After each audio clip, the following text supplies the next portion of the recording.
Aurora Brown and intersectional psychology acknowledge the traditional owners and custodians of country throughout South Africa and their connections to land, water, and community. We pay our respects to their elders past and present, and extend that respect to all Indigenous people listening today.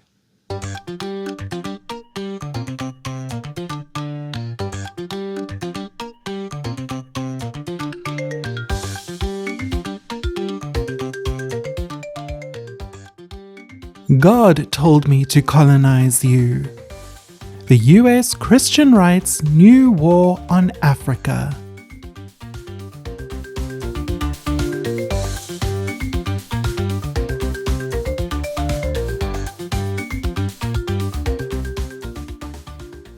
Hello and welcome back to Intersectional Psychology, the podcast that explores psychology's role in promoting social justice. I'm your host, Aurora Brown. I'm a registered counsellor in Cape Town, South Africa. Thank you for being here. Today we are discussing how the US Christian right is colonizing Africa right now. Specifically, how they are working against the rights of LGBTQIA+ people in Africa, as well as sexual and reproductive health and rights in the region. I am honored to have as my guest today an expert on the topic, Dr. Haley McEwen. Haley is a postdoctoral researcher in the Department of Political Science at the University of Gothenburg and a research associate of the Wit Center for Diversity Studies at the University of the Witwatersrand in Johannesburg. Haley's research has been published widely in both academic journals and in popular media outlets. She is also the author of a book titled The U.S. Christian Right and Pro-Family Politics in 21st Century Africa, which was published by Palgrave Macmillan in 2023. So Haley, welcome to the podcast. Thank you so much, Aurora. Great to be here, and hi to all of the listeners today.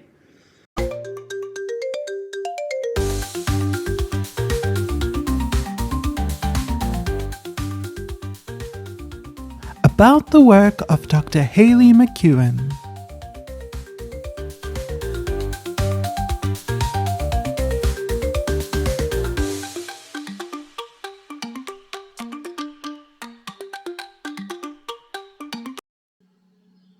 What else can we know about you and your work?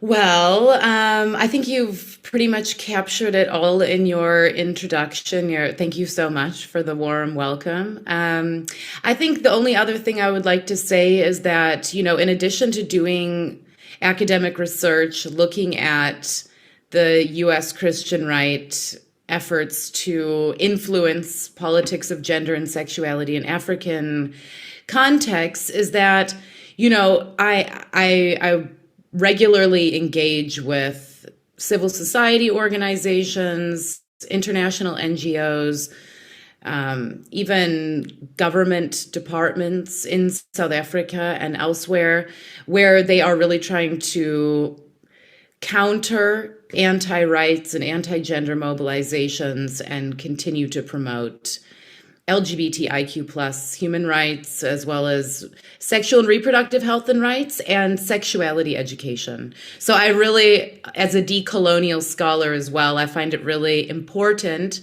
and I prioritize getting my work beyond the academic paywalls. So that's another reason I'm really happy to be with you today, to reach people and bring this kind of information to people who aren't necessarily reading academic journals, which of course is the majority of the population.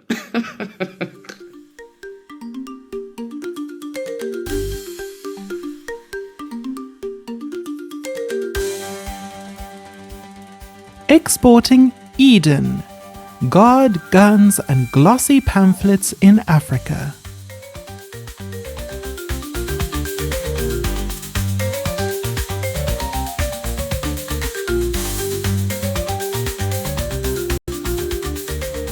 Now, when we use the term US Christian right groups, which organizations are we referring to? So this term US Christian right, of course, is an American category used to describe the mostly evangelical branch of conservative politics, the Republican Party in the United States. And I think it's important to mention that up until the early or mid 1990s, the US Christian right, unsurprisingly, they were prioritizing domestic US issues. The, pro-life movement against access to abortion, the anti-gay movement, and things of that nature, campaigns that people in the United States have been familiar with for a very long time. But then it was from the 1990s that they started to realize that they were losing ground at the United Nations and in many countries, particularly those in the global South. So it was around that time that we started to see the founding and establishment of U.S. Christian right groups that were explicitly dedicated to international advocacy. So organizations like the Center for Family and Human Rights, that's CFAM, they were established with the specific purpose of coordinating anti-gay, anti-abortion, etc. actors at the United Nations. And of course, at the United Nations, you have the member states, but then you also have several civil society organizations. And this has been a big place where queer and feminist advocacy groups have been working to advance rights, of course. So it was really, at that time, mid-90s, early 2000s, we started to see the growth of these internationalized U.S. Christian right groups. So in addition to CFAM, there's organizations like Family Watch International that has been very visible in campaigning against comprehensive sexuality education in several African countries. And within those campaigns, there are very strong anti-LGBTIQ narratives and agendas. And then there's other groups like Alliance Defending Freedom, which is a conservative strategic litigation organization. They're operating all over the world. They do campaigns that many people will be familiar with, from the United States, for example, like backing the baker who doesn't want to bake the wedding cake for the same-sex couple, right? And it's a strategic kind of litigation where then they're able to say private businesses don't have to provide services to people that they have conscientious objections to, quote unquote. And there's also groups like World Congress of Families and the International Organization for the Family, which convene international conferences where they gather several different kinds of far-right interest groups to meet, network, strategize, and they have extremely large convenings with thousands of people. So there are many different kinds of U.S. Christian right groups doing this kind of work, all working in their separate spheres, whether it's strategic litigation or having these convenings or mobilizing campaigns or operating at the level of the United Nations. But they all very much have a shared agenda, which is to take their ideology, their political and policy agendas to the world. Before we delve further into how these groups are promulgating pro-family politics in 21st century Africa, can you give us a better understanding of the relevant historical, socio-cultural, and geopolitical conditions in Africa before these groups began their work? Sure. Well, I mean, of course, that's a really big question, and we can't cover all of that in this podcast. But I think one really good example is Uganda. So Uganda, during the AIDS pandemic, they had a high prevalence of HIV and AIDS transmission, but at the same time, they also came up with one of the most, what has become recognized as one of the most effective campaigns for raising awareness about transmission. So they had, I've heard stories from people who worked in these campaigns where they talked about, there were big billboards about condomizing. There was a big public campaign around safe sex, and that was not framed in what has now become an abstinence-only approach. And Uganda had a lot of success with this campaign.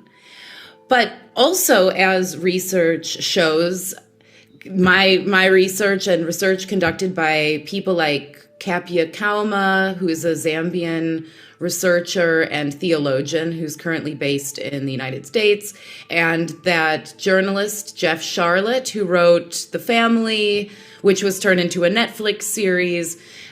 They've really done some excellent work showing how U.S. Christian right groups, and particularly one group called, Jeff Sharlet writes about it, a group called The Family. It's the Fellowship Foundation. They're the people who put on the National Prayer Breakfast in the United States every year, which is a huge political event.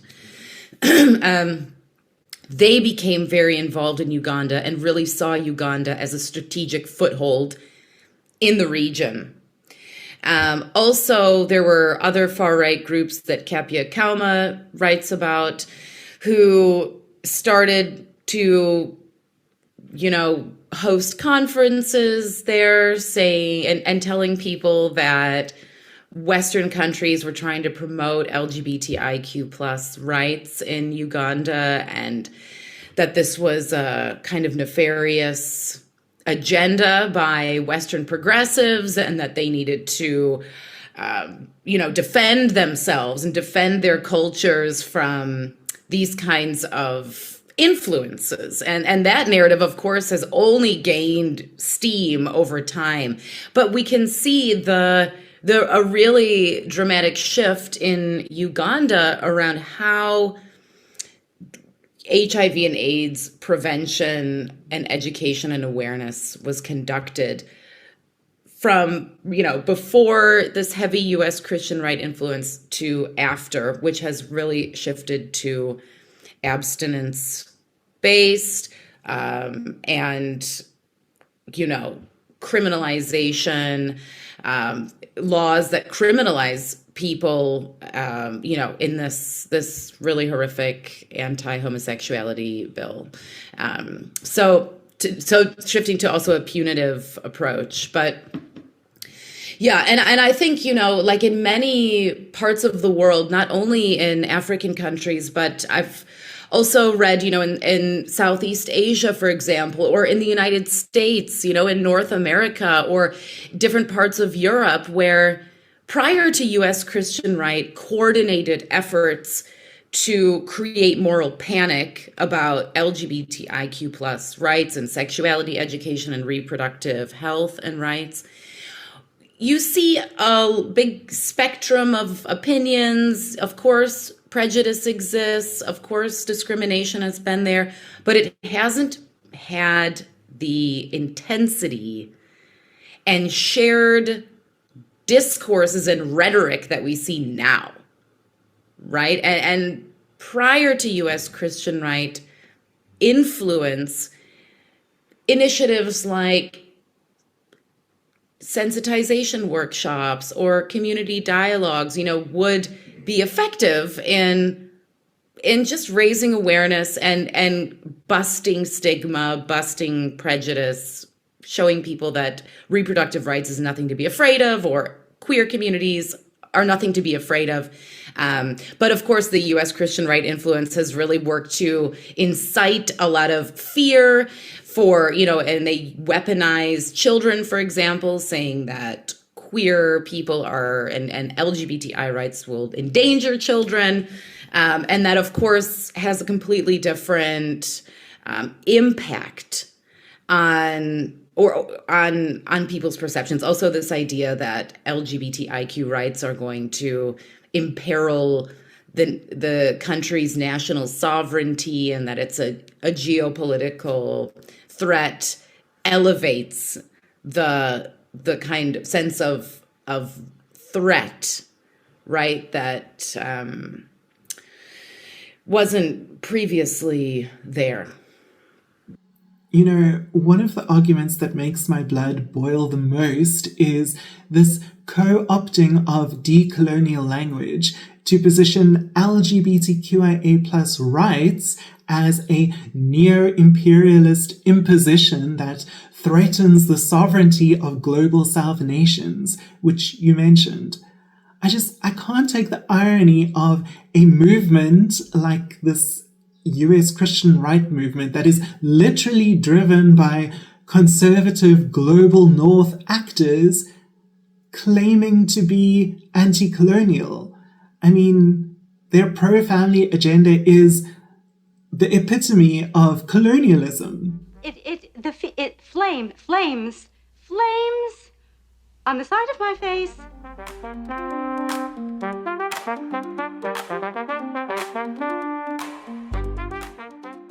Not your mama's family values. The dark politics behind the pro-family agenda.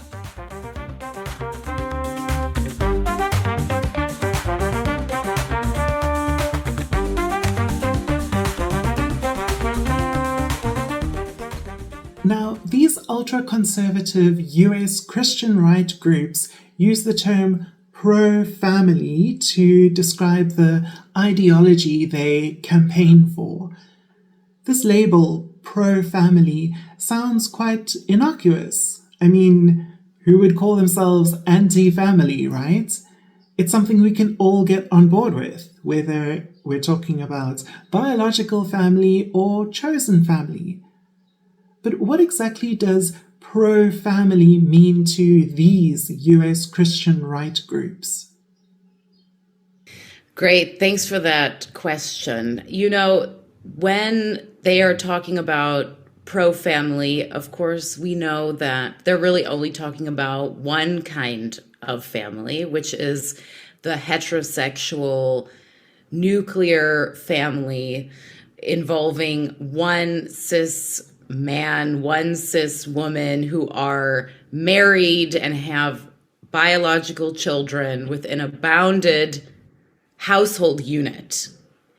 And of course, we know, and this has been shown in the United States, or, you have African feminists who write about how this form of family has never been practiced as a norm in Africa. And American feminists also saying this is also not a norm in the United States. You have multi-generational families. You have single-parent households. You have same-sex parent households. You have many different kinds of family formations. And, of course, adopted children. I mean, there are just so many variations on family, and not to mention what you have also raised, which is the issue of chosen family. So they're really talking about one kind of family, and this tactic is something that they, if you dig deep into some of their discussions, you can find U.S. Christian right actors saying things like, "We want to talk about what we are for, not what we are against," because in talking about what they are against, that's when they get accused of being hate groups. Because we've had people like Scott Lively in Uganda who have said really horrific things about LGBTIQ people, and supporting and encouraging legislation that includes the death penalty for cases of so-called aggravated homosexuality. And that kind of thing brought them a lot of bad press. So the use of this frame, pro-family, allows them to position themselves and appear like they're well-meaning, common sense. As you say, who's going to say they're anti-family? But they say anyone who is advocating for LGBTIQ plus rights or SRHR or CSE, we're all anti-family according to the U.S. Christian right. Thank you for that. And that last acronym that you used, CSE, I think that's Comprehensive Sexuality Education. Correct. Apologies. Yeah. No, all good. So what I'm hearing from you is that these groups aren't simply spreading conservative information. They are politicizing this idea of the family in order to create a sense of families, culture, and tradition being under attack. What can you tell us about the geopoliticization of family? I think if I could say one more thing about this, it would be the fact that U.S. Christian right groups, and now they're global allies, right? Because there's allies and new far-right organizations in Europe and in several African countries, that they're connecting LGBTIQ plus rights and sexual and reproductive health rights and sexuality education to this idea of sovereignty, that countries in the global south are being infringed upon, they're being subject to cultural imperialism by Western progressives. And when we look at that connection that they are making, and then we also see the kinds of work they're doing at the United Nations to eliminate language around SOGI SC or CSE or SRHR, like we saw now at the Commission for the Status of Women as the most recent example of this, we can see that they're not only concerned with promoting repressive laws at the national level.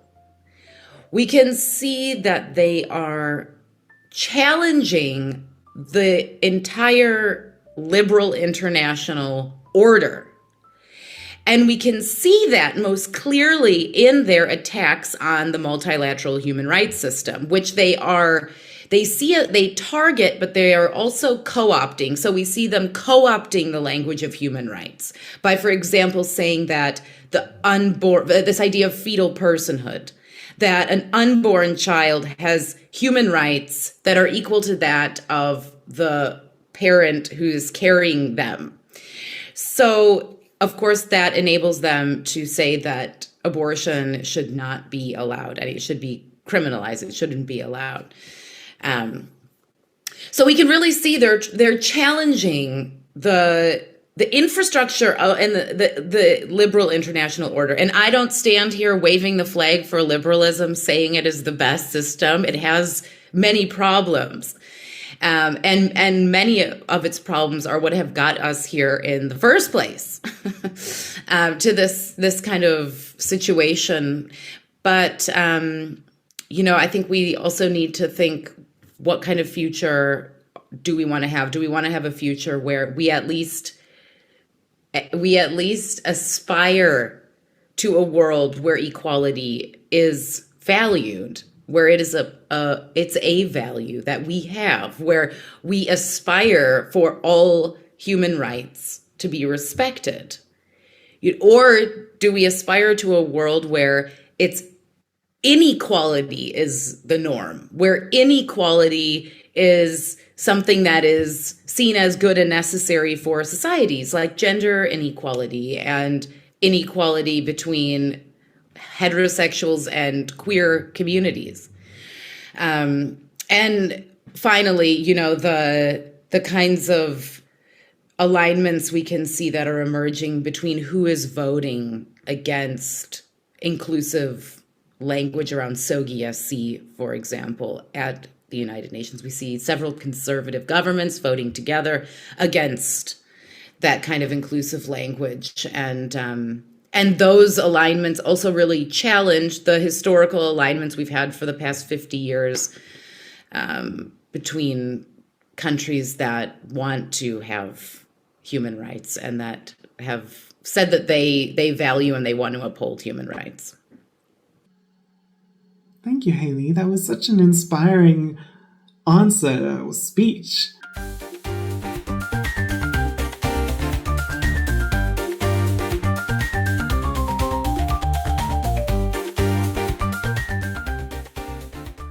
The Gospel According to Gaslight: How the Christian Right Twists Decolonial Rhetoric.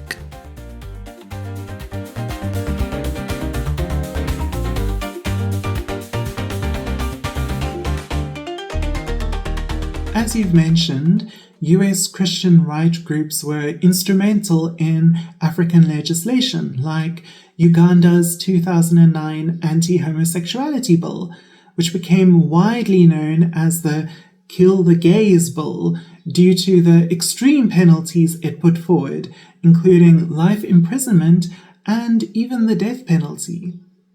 However, these Western groups try to hide their involvement and culpability for anti-LGBTQIA+ actions in Africa because, as you said, it gives them a bad name.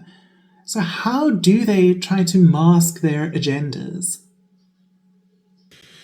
It's a really good question, how this is working, because if you look, for instance, on the Family Watch International website, you will see that they have a page now dedicated to their work in Uganda to try and clarify that they had no involvement in the anti-homosexuality legislation. But what is very interesting about those statements of clarification are that they admit that they say we weren't in Uganda helping to create this anti-homosexuality legislation. We were there telling people about the dangers of comprehensive sexuality education. And within these narratives against comprehensive sexuality education, which for your listeners who may not be familiar with it, it's really a rights-based approach to sexuality education that includes topics like safe sex, that includes topics like gender and sexuality diversity and family diversity and consent and bodily autonomy and things of that nature. It's the opposite of the kind of sexuality education that the Christian right organizations want, which is what they call abstinence-only, which is teaching young people that they just should not have sex until they're married. And if they do that, they don't have to worry about, things like getting STIs or unplanned pregnancies. But however, as we know, this is not a reality, for young people in many parts of the world, that they can just abstain. And there's high rates of sexual violence. Of course, there's so many reasons why young people should have access to scientifically accurate sexuality education.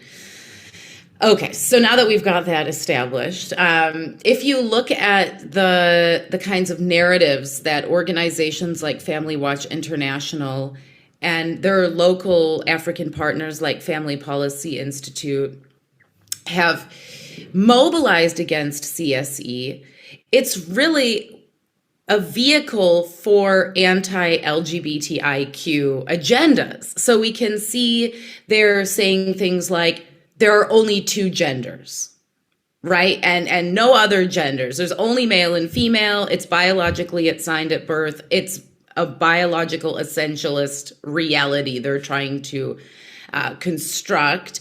That, this is, of course, erasing and delegitimizing trans communities.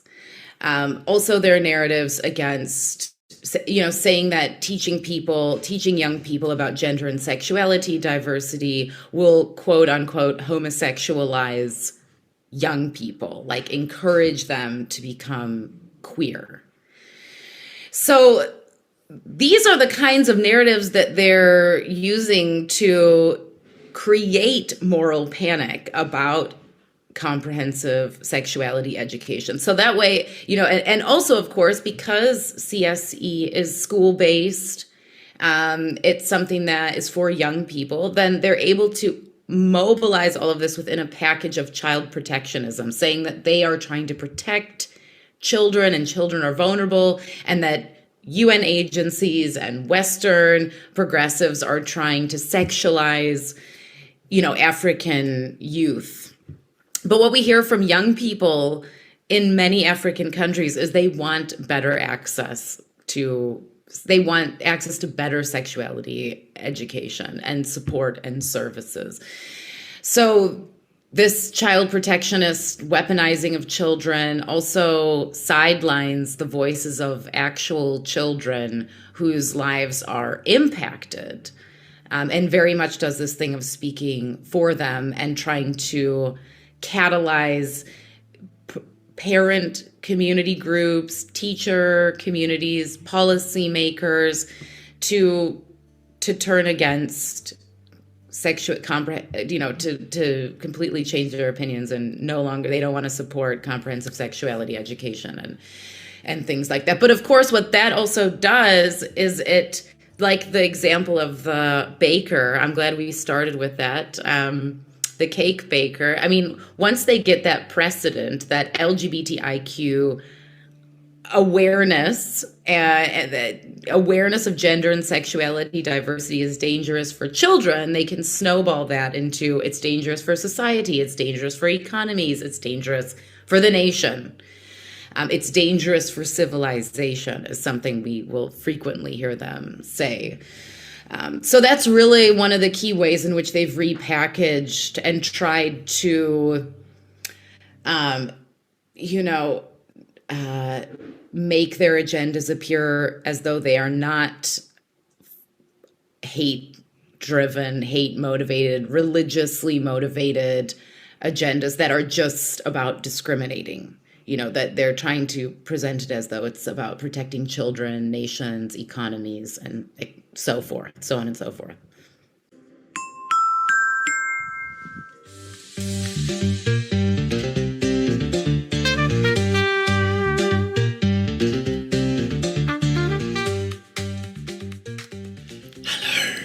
It's me, Aurora.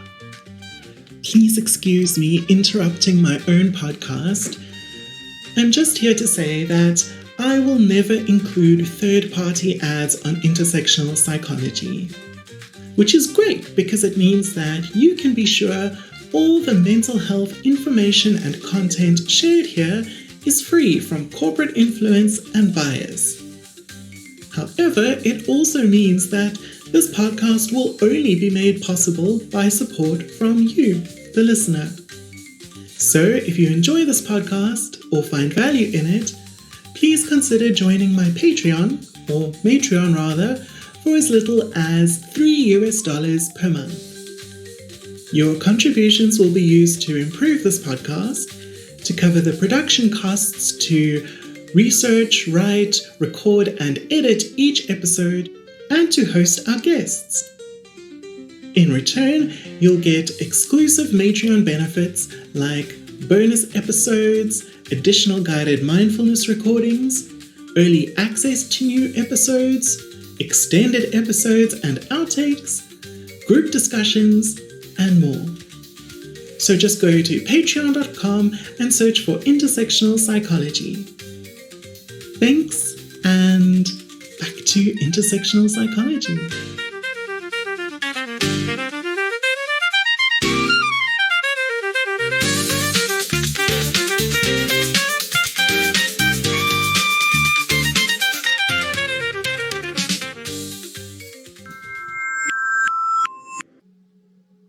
Haley, you mentioned how these groups basically intimidate potential allies for the queer community into voting against the implementation of comprehensive sexuality education. So, considering their power and influence, I'd imagine researching these groups must have been quite intimidating for you as well. How did you go about that? My approach to this research has always been about trying to understand the discourses, the rhetoric, the narrative that they are putting out into the public domain. So everything I'm saying in this podcast, everything I've ever written about is all based on publicly available information. I don't find it, it's a whole nother agenda to try and find out information that is not publicly available. But I think to start, we need to just understand what is in the public domain, what is being put out there to try and politicize and radicalize communities against queer and trans communities, against reproductive rights, against sexuality education.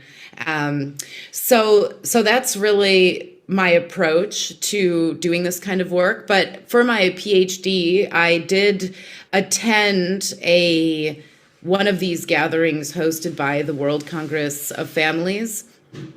And for that, I registered as a regular participant. It was open to the public. I registered as myself. I attended, I participated, and it was quite a learning experience, and it was very difficult. It was about, I can't remember if it was 4 or 5 days, but by the last day I was giving myself pep talks, just to get up and go, because it's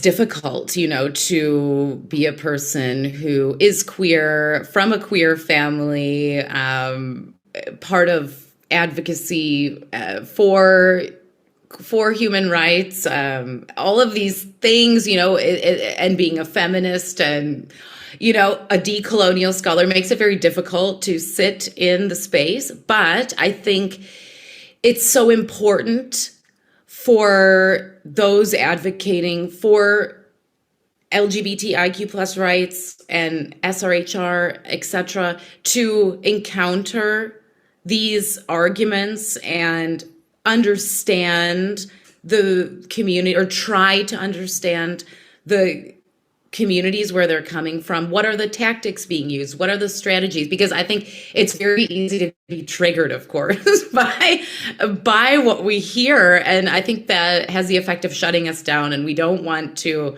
distance ourselves from it. We don't want to engage with it. But I've kind of taken the opposite approach, where I just want to run into the, run to that which is my other, and which others me, to try to understand it better. And I think that's one of the biggest things we can do to try and continue the work of advancing social justice and human rights. The argument that simply learning about the existence of queer and trans people is going to make children queer or make them decide to transition is just ridiculous. I mean, I grew up in an extremely heteronormative, cisgenderist society. In primary school, they made us line up girls in one line, boys in another, and I was always in the wrong line. That didn't magically make me straight or cisgender, so how could simply hearing about the existence of queer trans people change someone's sexuality or gender identity? It's just absurd. Absolutely. And if I can just make another point on that, I think that they They know this. I mean, this is what they try and convince people is going to happen. But those who are generating these narratives and circulating them have strategic interests at heart. You know, they're trying to expand this stuff globally. They're trying to gain political allies all over the world.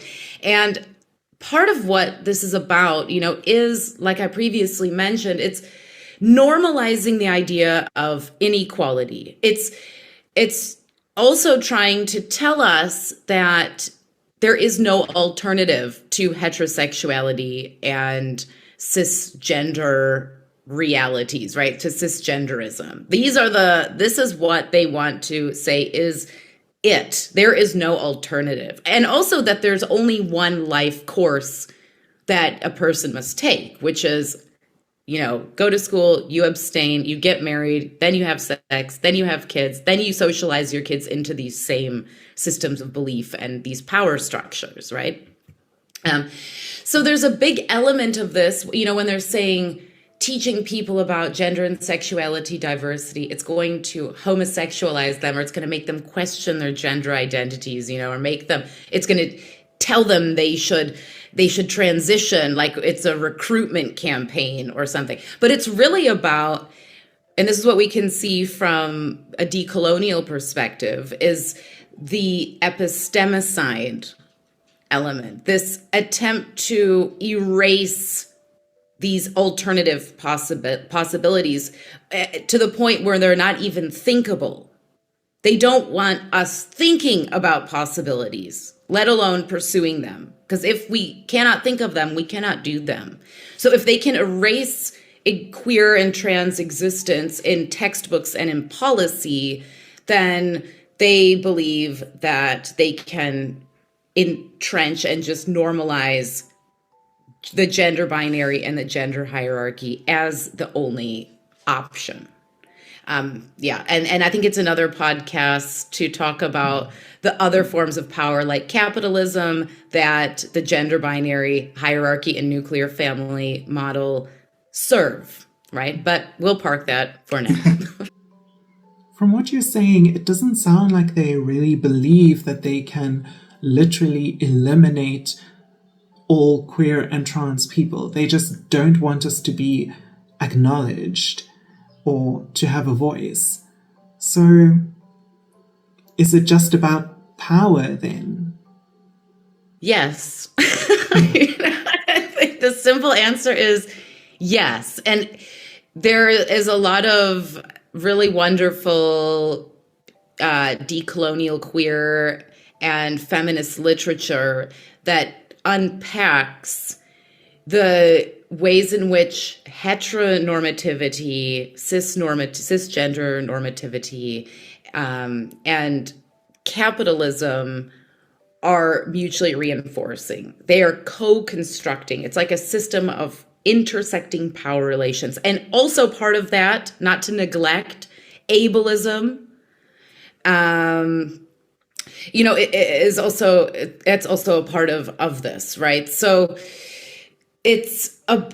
all of these power structures work in the interests of white European men. So at the same time that in Europe that they're, the Victorian time when they're oppressing and instituting these forms of power that excluded European women from political participation and equal economic participation, and were burning women, accusing them of being witches, right? It was the same time when they were using this logic of the gender binary and hierarchy and this nuclear family norm to dismember indigenous societies and indigenous knowledge systems and practices around kinship and community in many parts of the world, right? So yes, it is very much about power, and it's about holding together this power structure. There's a feminist, I don't know if you want to include this, it might be too much, but I'll have to look up the name of the scholar, but she's a feminist theologian, and she used this term kyriarchy. It's Kyariarchy, to talk about these intersecting forms of dominance. Often, and you say the title of your podcast is Intersectional Psychology, right? We think about intersectionality on the margins often, in terms of how we're trained. If we study social sciences, what we learn about intersectionality is often talking about intersections of oppression. So race, class, gender, that's like the typical one. But also we have to remember there's intersections happening at the centers of power, right? So that's where we can start to see what this is all about. And just going back to the example of the geopolitical dynamics, it shows us it's not just about creating laws at the national level. It's about a global imaginary and an international system that they would like to retain, but also more deeply entrench. You mentioned how ableism is also part of this power structure. In our first episode of this series, I spoke to a medical doctor, Dr. Anastasia Thompson, who is a trans woman herself.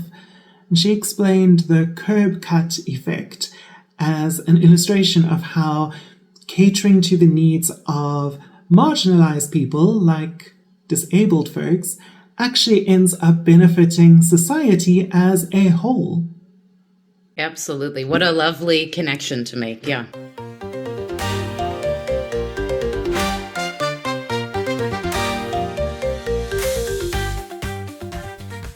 Power, protest, and possibility.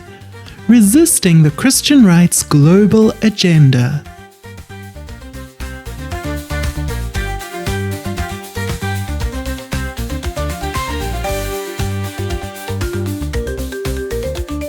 Haley, in conducting this research, what have you learned about global systems of power and oppression? From everything you've said, I can imagine that is a huge question with a huge answer. So maybe we can focus in on how these US Christian right groups have gained such global influence. Yeah, it's a big question, and there's so many different ways of answering the question. But I think, when it comes to thinking about what is going on, it's really, really important to recognize that these groups are not just trying to the 1950s or 1960s, or in South Africa, like the 1980s. They're not just trying to take us back to old gender norms and gender roles and the denial of children's rights and the entrenchment of inequality between genders and races and all of these things, these dimensions of difference, right? They are really, and people often, and I understand why, we talk about this like it's backlash or it's rollback, or policy erosion. We use this kind of language. But what we're missing when we use this kind of language is a recognition they're not just trying to roll us back. Yes, they are trying to reactivate and reanimate, bring to life the old gender norms, compulsory heterosexuality, compulsory cisgenderism. They're trying to roll us forward. They're trying to take us into a future where, as I've mentioned, inequality is the norm, right? Where this inequality is something that we should accept as natural, as biologically inherited. And now we can also see, and maybe this is another podcast again, is the joining together of, big tech with anti-gender agendas, for example, like gender detection softwares and things that can be used actually to further entrench the gender binary, further entrench the gender hierarchy, and make it appear as though it is completely natural or apolitical because it's using technology. So they're really trying to take us into where nobody is questioning power, where they've taken away our comprehensive sexuality education. They've taken away critical race theory. They've removed diversity, equity, and inclusion from schools and universities and corporations and the public sector, where we don't have the critical capacities to identify, name, and challenge power relations.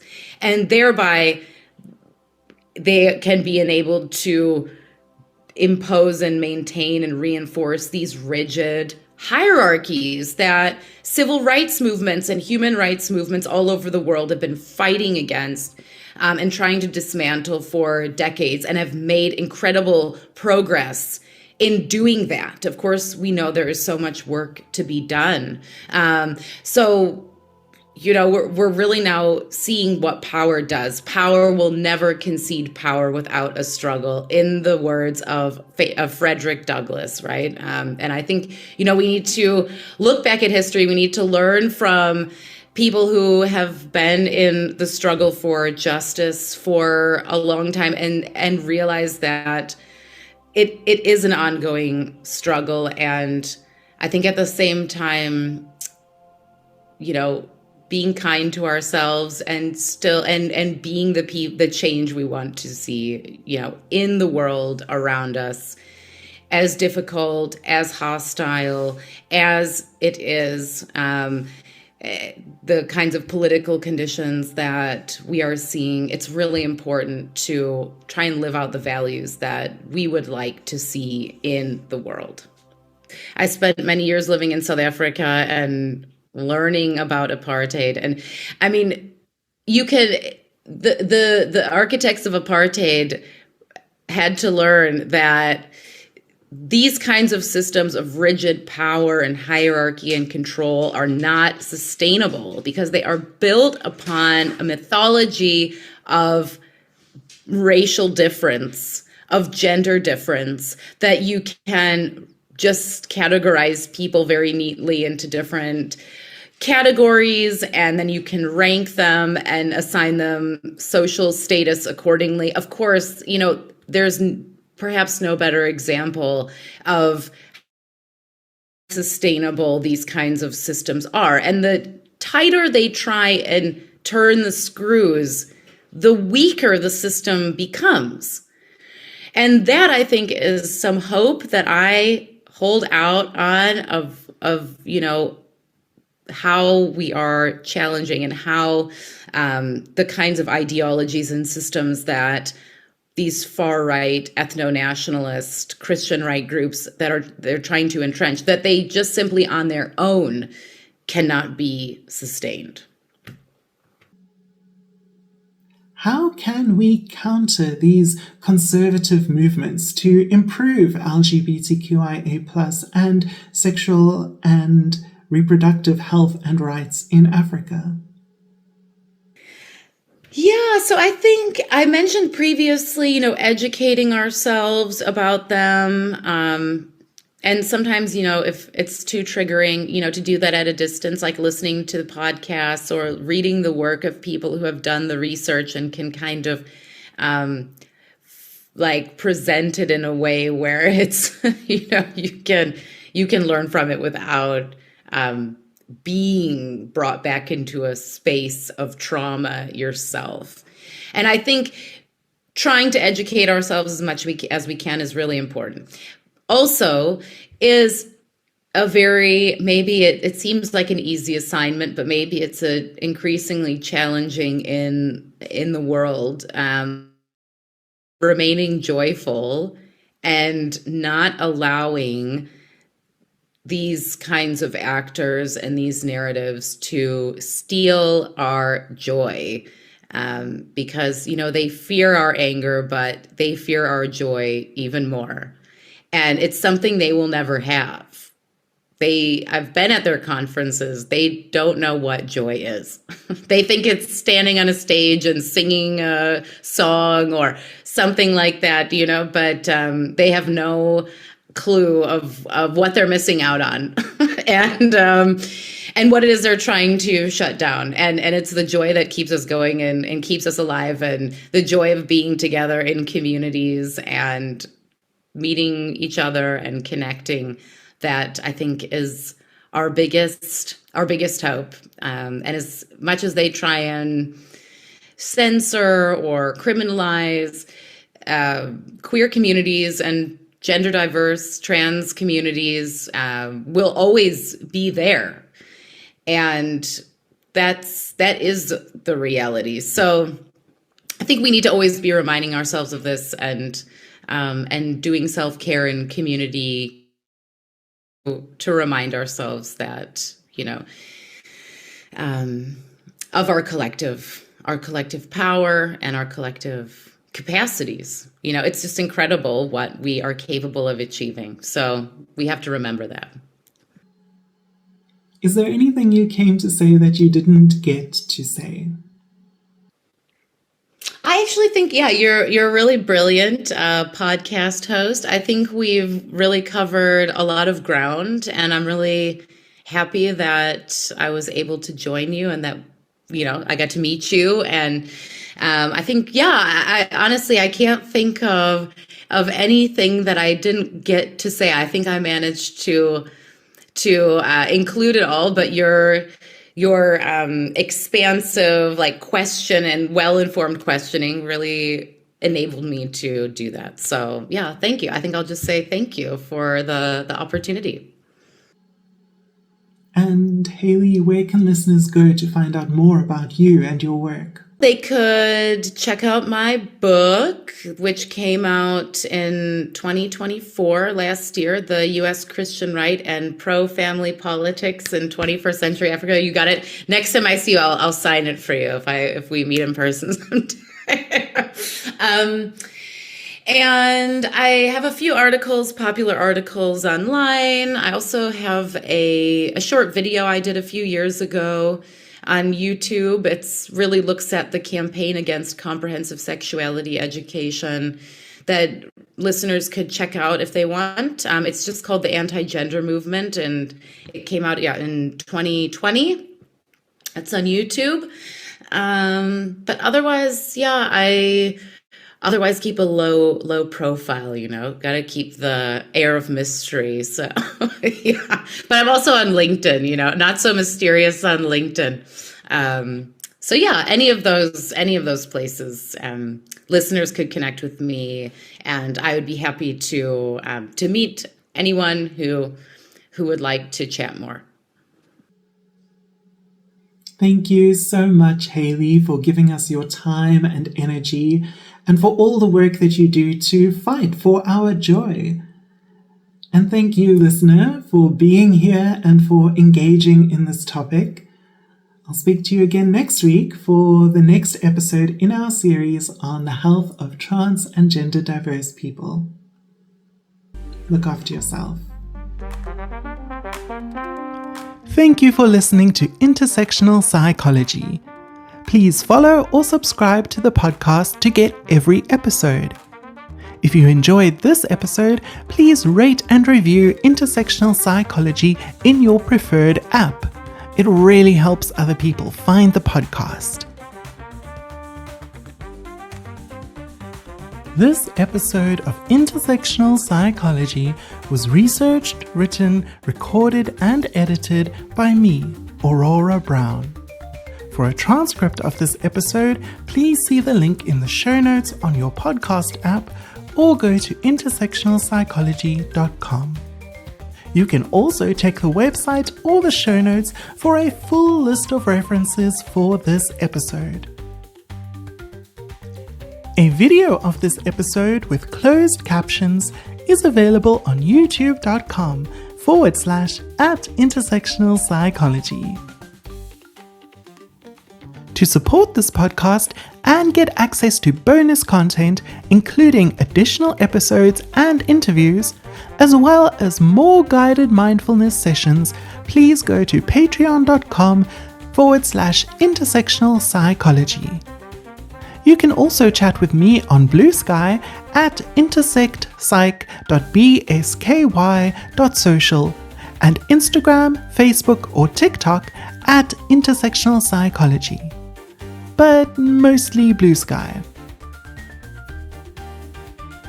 Aurora Brown and Intersectional Psychology are committed to the Sight Black Women praxis.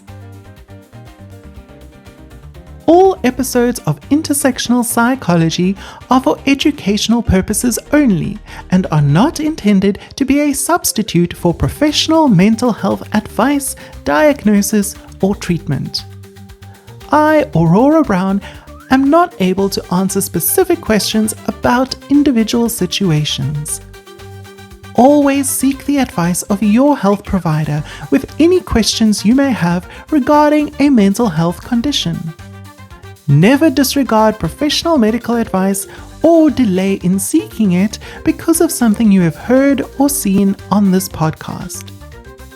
If you think you need immediate assistance, please call your local emergency number or any mental health crisis hotline. Everyone deserves good mental health.